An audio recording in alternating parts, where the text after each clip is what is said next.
Ladies and gentlemen, it is with sheer delight and pleasure that I can sincerely inform you that we are indeed in the playoff race. Hello and welcome to the Daily Mill for Tuesday the 8th of April 2025. Match day today, double match day. We won.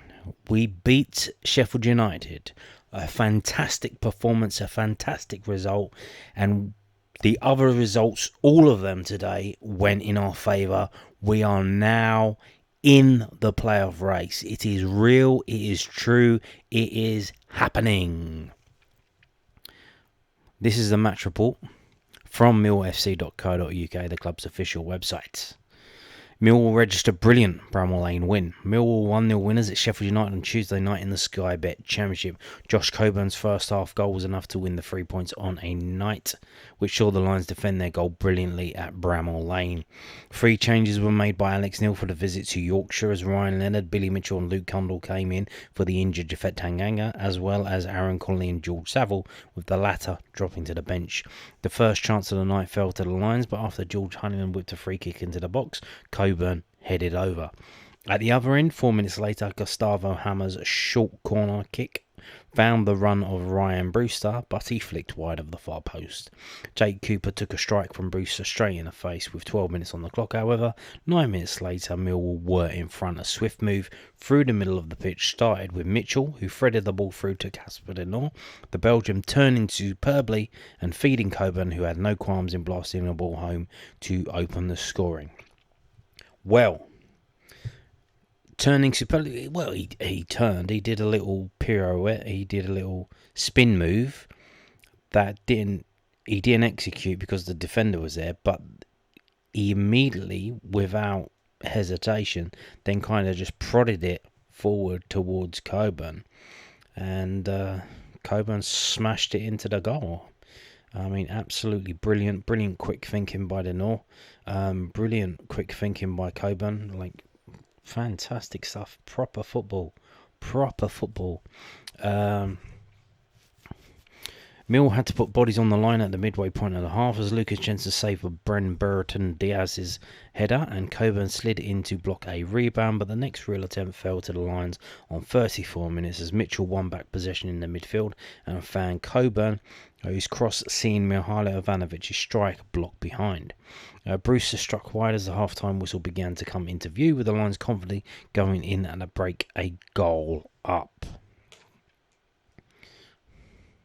Leonard got in the way of Harrison Burrows' strike from the edge of the penalty area as the second half got underway. Before half-time, Blades substitute Jezeran Arak-Saki had the chance to level the score shortly after, only to see his scooped effort go wide of the post. Sidney Peck struck wide as the home side's chances began to build, with Arak-Saki turning and firing an instinctive effort into the arms of Jensen on 55 minutes. The Lions were nearly gifted a second in fortunate circumstances shortly after, as Michael Cooper's attempted pass to the defender saw the ball agonisingly roll the wrong side of the far post. With Mill wasting a golden opportunity to go 2-0 up, moments later as Honeyman's ball down the line sent Coburn away, his cross found an unmarked Ivanovic, who fired into the grasp of United goalkeeper Cooper. Yeah, why didn't he take a touch?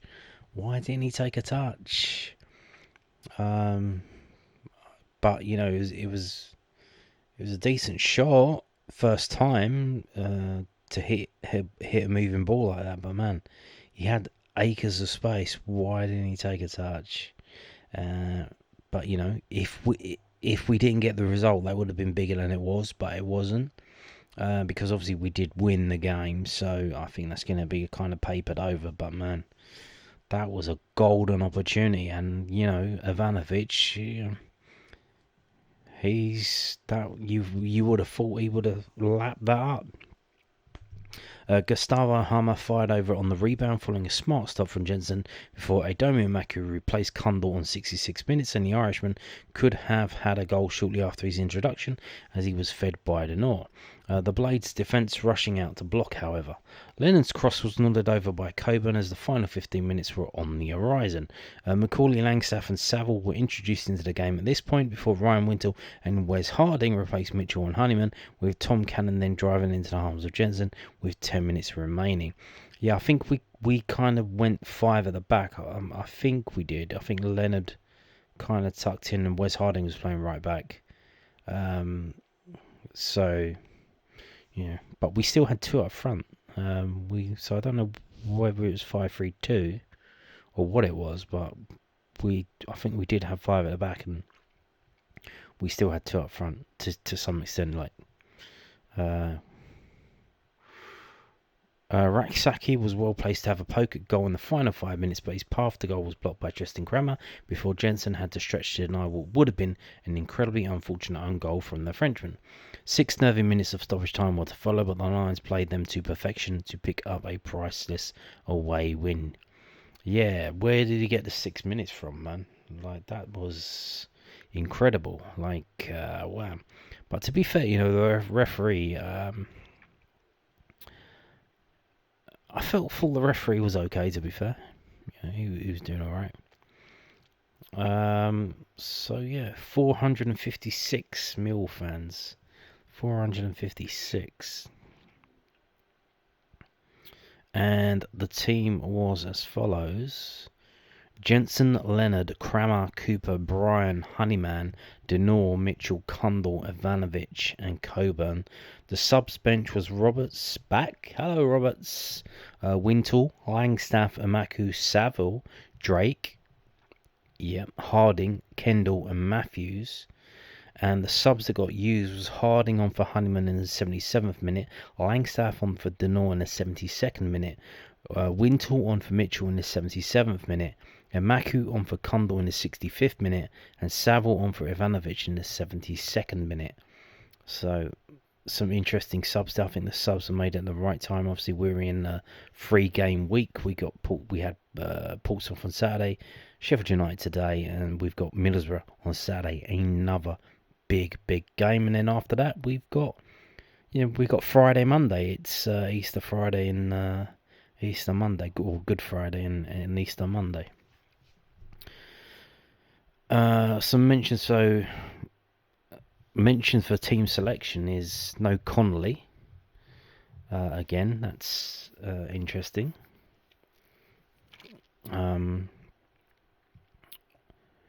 Again, like, what's going on with that? No. So Drake is there.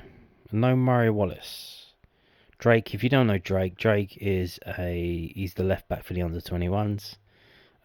He has kind of played centre back at times, but that's for the under-21s. So he's a left-footed player, and there's no Murray Wallace there. So I wonder, if they've told Murray Wallace that they're going to phase him out. I don't know if they're definitely not going to give him a contract, and he's thought, well, with all due respect, if possible, can you not involve me? I don't know. Or maybe he's injured, but there you go.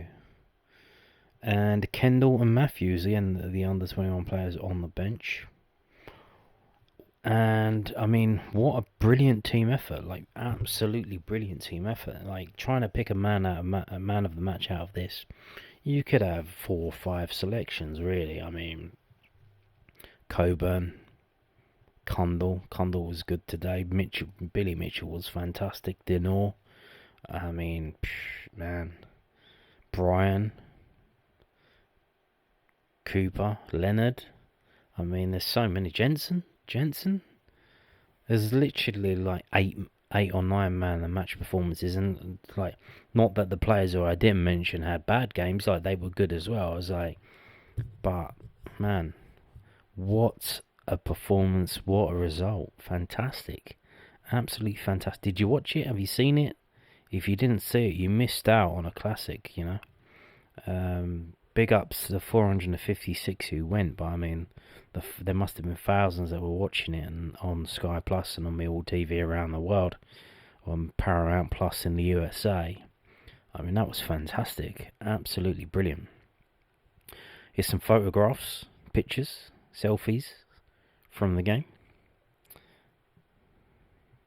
Playing in that. I wonder if they auction off this. No, they only auction off kits where we lose. So, there you go. He seems happy. Why not? That was scored right in front of the Millwall fans. He's giving it to the Millwall fans there. Fantastic stuff.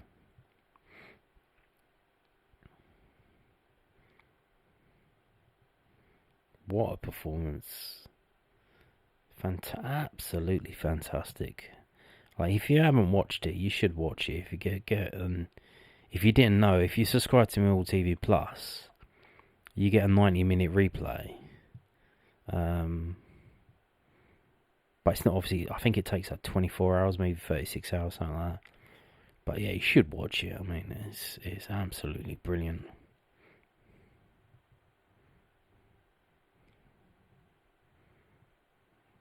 And we're still going. That's the end of the game. Fantastic stuff. Clearly, everyone's delighted. And we're back round to the front, so there you go. So what does that do? So let's have a look at the results from the other games today. All of the games that affect us, par 1, is played today, and I think they all went our way. There's a game tomorrow. Coventry are playing tomorrow. But let's go through them. So Norwich 0, Sunderland 0. Fantastic. That's good for us. Stoke 1, Luton 1. Watford 1, Hull 0. Derby 0, Burnley 0. Blackburn 2, Sheffield Wednesday 2. Bristol City 2, West Bromwich Albion 1, and they had a player sent off. Preston 2, Cardiff 2.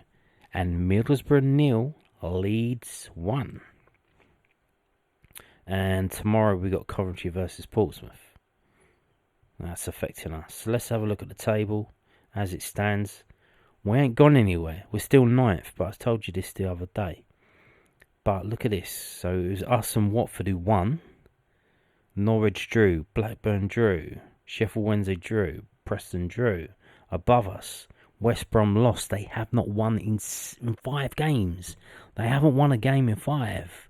Against Burnley. Against Hull. Against Norwich. Against Sunderland. Against Bristol City. So it looks like they're winning teams against the shit in the league. But when they've got to play the decent teams, they ain't winning. So now they're going to sink like a stone. They got 5 games left.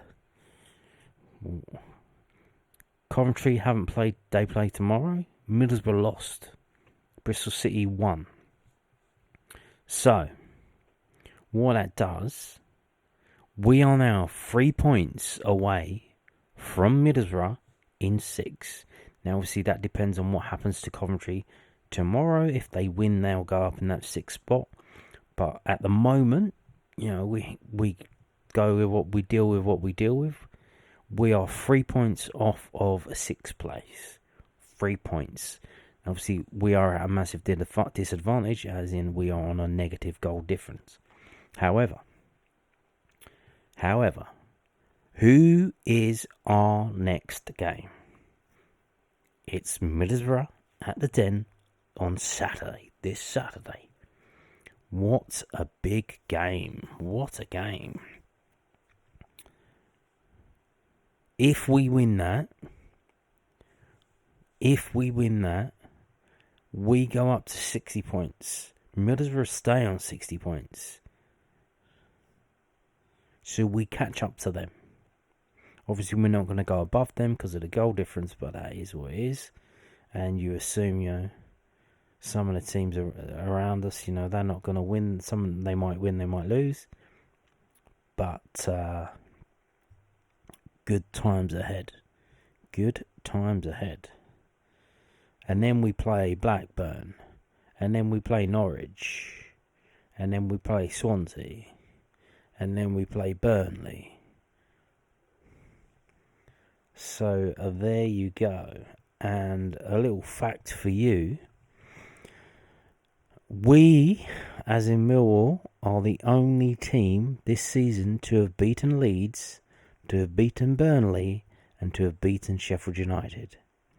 We are the only team who won against all three of those, the current top three. So there you go. And that's a good omen, because if we do manage to finish 6th, one of these teams is going to finish 3rd, and we get to play them. And we certainly do hope it's going to be Leeds, but whoever it is, we shouldn't be afraid of them, because we've beaten all of these teams. So there you go. So that's the table. It's looking good. And you say, well, it's hard enough to win 2 games in a row in this league. At the moment, it's only Bristol City have done it. We've done it. And that's it. At the moment, there's only 2 teams that have won 2 in a row.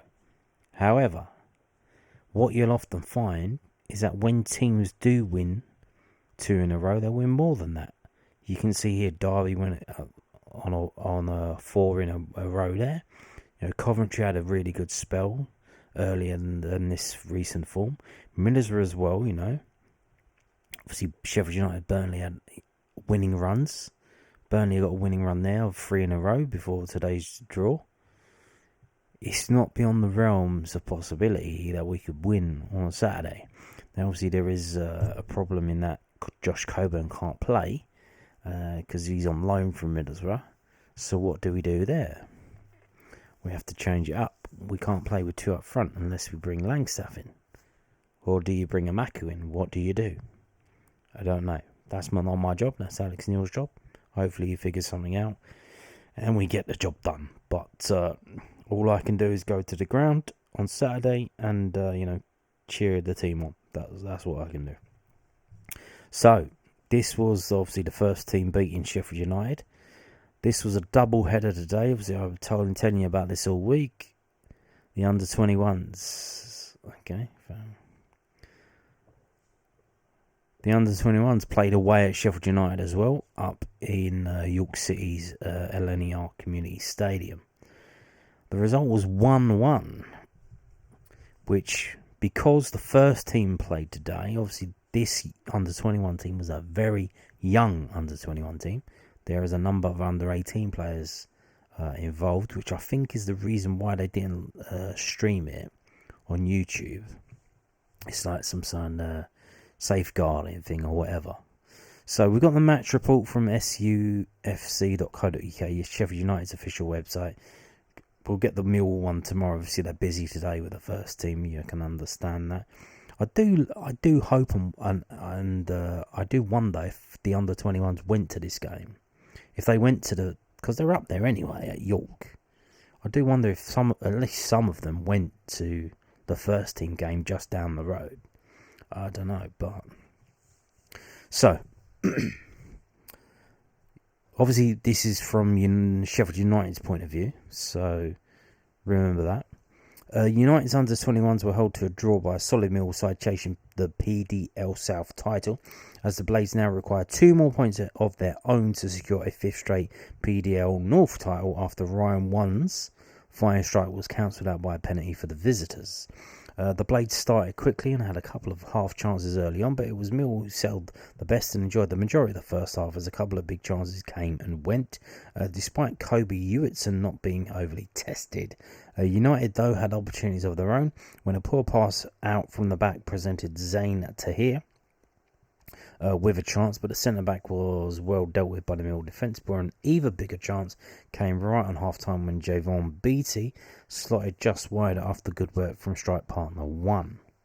One did break through the deadlock soon after the break, winning a 50-50 with a Mill defender, flicking the ball over his head and hammering home into the far corner. United started to gain control as Jaden Macalera was introduced for his under-21s debut, just as Marshall Francis saw a big chance for 2-0 to come and go as he slotted an effort straight at the goalkeeper. But the good work came undone with 20 minutes to go when Jamal Baptiste gave the ball away and then tried to make up for his mistake, caught his man inside the box. The referee not only pointing to the spot, but showing the defender a second yellow card. So he was sent off. Frankie Baker stepped up to level things and Millwall regained momentum without ever creating a clear-cut chance. Ooh, bit bitchy there. While United still looked dangerous on the counter, but the match ended in a share of the points. So, yeah. So this is a strong Sheffield United team in that won and that Jamal Baptiste, they have played for their first team. And I think maybe one or two have been involved in the first team, maybe either on the bench or whatever. So this is a strong team, and we didn't have that strong a team. I'll give you the team now before we get the match report for Millwall tomorrow. So the team was Zadai, Smith, Beaumont, Massey, Taylor, Ollie Evans, Howland, Lamptey, Baker, Celestine Charles, Mansour, and the subs were Lindner, Whitby, Thomas Smith, Wright, and Vieira. And the subs that only one sub I think got made, and that was Whitby for Lamptey in the second half. So that is there's a few under 18 players on that bench there. So it was very, not the strongest of under 21 teams. Obviously, 3 of them were on the bench for the first team as well, and George Evans was involved in the training on the pitch before the game at Sheffield United as well. So, they did very well to get that point. Very, very well to get that point. And what that does, if we look at this, if we click on this, this is what it does. It gives us 56 points from 27 games. Brentford are on 57. Bournemouth are on 52. Both of those teams have a game in hand on us. And you've got Charlton in 4th, who are on 51 points. So 5 points behind us. But on the same amount of games. And if we go down and see, so the other game played today that affected us, Charlton beat Fleetwood Town 4-0. So there's that. And looking ahead to this ding-dong battle to try and get into the playoffs or trying to win the league, it's very tight up there. On this Friday, we've got QPR versus Charlton. And then next week on the Monday night, we've got Brentford versus Sheffield Wednesday.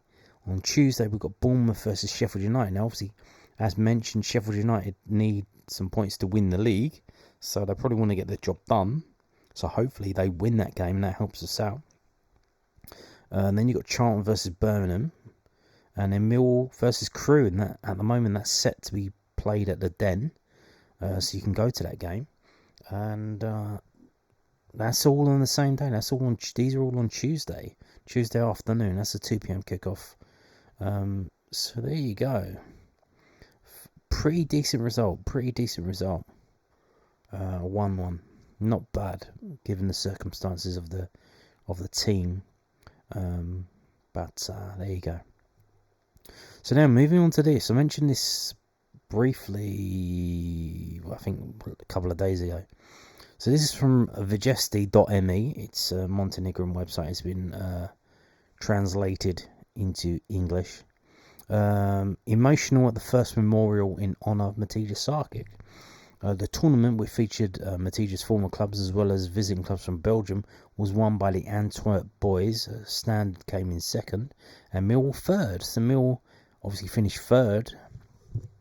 Obviously, that's not really the point of the tournament, but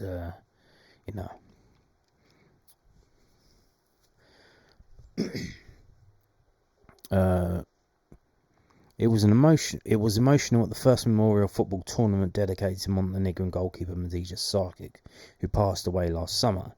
In Brussels at the British School, they gathered about 100 boys under the age of 13, members of all the teams Matija played for, Anderlecht, Wolverhampton, Birmingham, Aston Villa and Millwall, as well as visiting clubs from Belgium, Antwerp, Leuven and Standard Liège. The winner of the first Matija Šarkić Memorial was Antwerp, who defeated Standard Liège 3-1 in the final. Third place went to Millwall, who defeated Wolverhampton on penalties in the third-fourth playoff. All participants were satisfied with the organisation of the tournament, said Danilo Šarkić, Matija's oldest brother. Leuven took fifth place ahead of Anderlecht and Aston Villa and Birmingham. Damien Masudi from Antwerp was named the best player of the tournament, and Jax Trender from Wolverhampton was the best goalkeeper. There's some photos there. Interesting stuff. Aston Villa, whose goalkeeper, the best goalkeeper in the world, Emilio Martinez, wore a t-shirt with the inscription "Forever Matija" during the warm-up before the match against Nottingham Forest yesterday, had previously offered to organise the memorial, and now Wolverhampton has come forward with the same wish. We'll see. We'll talk about it. Maybe the number of participants will increase from 8 to, possibly 12, with teams from France and Spain and Germany. We would like the tournament to grow from year to year, said Danilo Šarkić. The Šarkić family is especially grateful to Aston Villa and Emilio Martinez. A truly nice gesture, and we are grateful to them for it. They knew that the memorial was being held on the same day, and they made sure that everyone knew about that, so the tournament was promoted in the way that Matija deserved, said Danilo. The memorial in Brussels also had a humanitarian character. Matija Šarkić saved the goal of the senior national team of Montenegro 9 times, the last time 10 days before his death in Brussels against Belgium, when he was man of the match. So there you go. Seems like it went well. Everyone enjoyed themselves, so that's good. Good stuff. There you go. Matija Šarkić though. Now, this was put up this morning. It's kind of like a pre-match comment, not post-match comment, pre-match comment from Millwall boss Alex Neil. It's from the southernnews.co.uk. Tristan Crama is ready to start at centre-back against Sheffield United if Japhet Tanganga is ruled out. Not only is he ready, but, played pretty well. Very unassuming. Alex Neil said Tristan Crama will be ready to start at centre-back if Japhet Tanganga is ruled out of Mill's clash with Sheffield United at Brammall Lane tonight. Tanganga was withdrawn in the 43rd minute of the Lions' 2-1 win against Portsmouth on Saturday with an arm injury, and Neil revealed after the game that the centre-back may have cracked a bone in his wrist. Crama shifted over from right-back to his more natural position at centre-back for the remainder of the game, while Ryan Leonard, who replaced Tanganga, moved to right-back. The 23-year-old was signed from Brentford during the January transfer window as a centre-back, but was deployed as a full-back after Leonard and Danny McNamara both suffered serious injuries in the second half of the Lions' 2-2 draw with Cardiff City on January the 21st. The Frenchman impressed in an unfamiliar role and has since made 14 appearances for the club since signing, and now could be in line to make his first start at a position he was signed to play. Tristan was signed as a centre-back, Neil said after the Pompey win. He wasn't signed as a right-back. It just so happened that in the one game we lost Lenny and Danny Mack, in literally a 5-minute spell.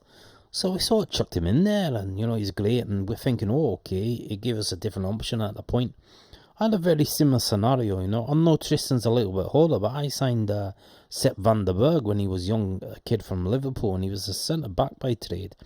But he wasn't quite ready to play there. And I'm not saying that's the same with Tristan, but I think sometimes when you come up to the championship, understanding the physicality and how dominant you need to be in the air, timing and bumping people, all that sort of stuff, I still think Tristan probably had to adjust a little bit.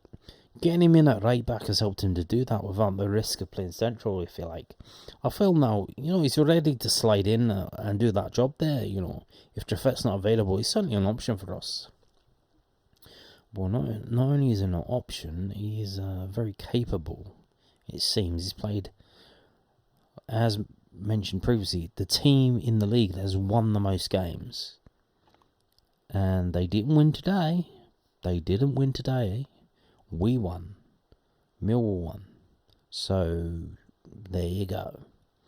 Now, moving on to this, also from the southernnews.co.uk, the Millwall Community Trust CEO Sean Daly on why Dame Marcella Libbard paid the Lions a visit. Yeah, what was that about? What's going on there then? So Mill's 2-1 win against Portsmouth last Saturday, April the 5th, was a particularly unique occasion for two reasons. Firstly, Mihajlo Ivanovic became the first Lions player to score more than one goal in a game versus Pompey in 114 meetings in all competitions when he headed home the winner in the 87th minute. And secondly, Millwall hosted the Governor-General of St Kitts and Nevis, Dame Marcella Libbard. Dame Marcella paid an official visit to the UK to attend the investiture ceremony hosted by King Charles III on April the 1st. That's an interesting day to do that. 4 days later, she visited a den where she spent time at Mill Community Trust before watching the Lions triumph over Pompey in a closely fought encounter. Mill Community Trust CEO Sean Daly spoke to News at Den about Dame Marcella's visit. At the beginning of March, the club received a letter from the Government House over at St Kitts and Nevis saying that Dame Marcella, who is the Governor General, hello Governor, is coming to England in April. She's meeting King Charles, and I think it was around about the 1st of April. And then what she would like to do is that she would like to visit a football club who do a lot of work in the local community. She wanted a London club, an inner city club, and wanted to look at the work that they do in the community and how the impact of a football club could be used to impact the residents. And she wrote to the PFA, and she also knows Brian King, who's one of our ex-players, and they suggested why not go and visit Millwall. And they really work very closely with the council, with the police, with all local partners in the area, and they'll really show you how a football club can impact the residents. So that's how it came about, really. And then we set the plans in for her to visit last Saturday. What I did was I showed her around the trust. I showed her where we're based out of and work we do. Then I did a presentation for about 20 minutes on the work we do with Lewisham and Southwark, how we engage with the local residents. So I went through some of our programs, like the antisocial behaviour programs. I went through our employment programs, our health programs, our education, and they said that some of the things they would take, and what they have at the moment is they have football clubs over there, but all they deliver is sport, and they want to now see what is the responsibility of things like a football club or an athletic club, how they can engage with young people. So she wanted to take our model and see if she could use some of that model back where she comes from. We have a job centre based here at the stadium, and she liked that idea, having it somewhere away from the government, having it a place in the community. She liked that idea about the stuff we do around antisocial behaviour. The kids turn up, play football, and then we talk to them about antisocial behaviour, about getting to work, and not about not joining gangs. And she quite liked that idea, and she just felt that there was a lot more than organisations can do for her country. She wanted to use those ideas, and then she came to the game afterwards, and she quite enjoyed it. Especially after we got a win as well. During the week, she did go to see Everton versus Liverpool. She went up there because she's a Liverpool fan, but she only watched the game. She didn't get to speak to their community, and we had a good 5 or 6 hours with her. Over dinner, and we spoke a lot about different things that we do. And my staff is doing talks with young people around aspirations of employment and stuff like that, and she quite liked that idea as well. Daly welcomes future visits to the Mill Community Trust. We're open to have anyone to come and visit us. We have lots of organisations in the UK that did come to see us, but not many from overseas. And we'll talk about the work the club does in the community for hours, and we're very proud of what we do. It came out of the blue, but she said she'll love the visit again. In her letter to us, it says, especially, I'd like to talk about the initiative of community trust and the participation of everyone in the community via the club. And so she highlighted that she wanted not just to visit the club, she wanted to speak to people that are working in local community now, because she could see some of those ideas back and see if she could use them. Interesting stuff there. So obviously, could we have a feeder club in St Kitts and Nevis? Did they have football in St Kitts and Nevis, David? Did they have them there? I can't imagine that their league is the biggest there. I imagine it's quite small stuff, probably amateur, quite amateur, isn't it? I think of the Caribbean, I would imagine, what is it? Probably Jamaica, not even Cuba, because it's financial, because of the communist situation in Cuba. Maybe Dominican Republic. Maybe Puerto Rico might have a decent football league. I'm not too sure, but or maybe Trinidad and Tobago. I imagine they're quite wealthy with oil money. So, but yeah, interesting stuff. Now this is kind of reverting to how it was at the start, because back in the Victorian time, obviously industrialisation, people moving to the cities and the mill towns, and then that's how football sprang up, because you had these basically church groups and stuff trying to engage the ragamuffins running around, in the Victorian times and trying to get them engaged.